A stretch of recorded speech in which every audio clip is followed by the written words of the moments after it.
Saudara terkasih dalam Kristus, salam jumpa dalam renungan harian Katolik.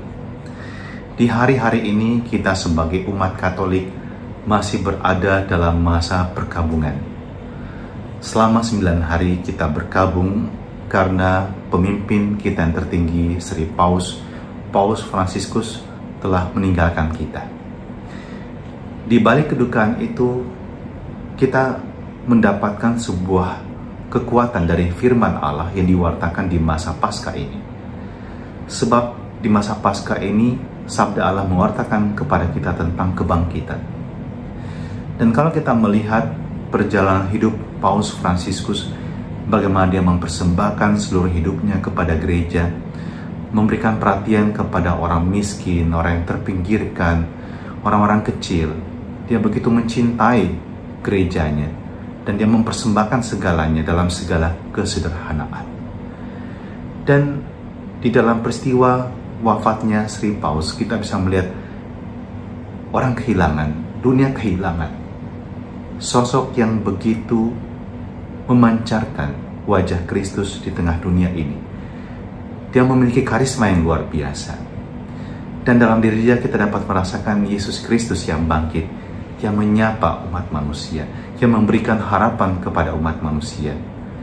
Dan melalui pewartaan tentang kerahiman Allah, Paus Fransiskus mengajak kita untuk kembali kepada gereja, kembali kepada Tuhan, berjumpa kembali dengan Dia.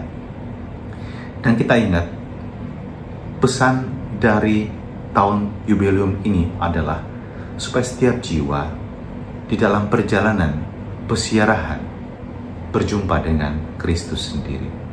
Saya berharap Anda juga di tahun jubileum ini mengambil kesempatan yang penuh rahmat, mengadakan pesiaran-pesiaran kecil. Datanglah ke pintu suci, datanglah ke tempat-tempat siarah. Nikmati perjumpaan dengan Tuhan di sana, yang meneguhkan Anda kembali mungkin pada saat Anda mengalami keraguan, kekecewaan, kesedihan, kepenatan. Mungkin juga Anda mengalami kesedihan begitu dalam, merasa hampa dalam hati Anda. Di sana cinta Tuhan akan merangkul Anda. Dalam Injil kita hari ini, Yesus menampakkan diri kepada murid-muridnya.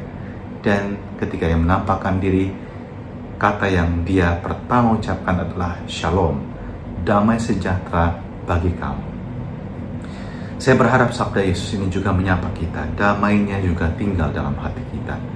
Dan kita mohon saat ini, dalam segala situasi yang kita alami, kita mohon Tuhan anugerahkan damai ini bagiku. Aku punya banyak salib, aku punya banyak tantangan. Aku juga mengalami keraguan seperti para rasul. Aku juga sedang mengalami kehampaan dalam hati ini.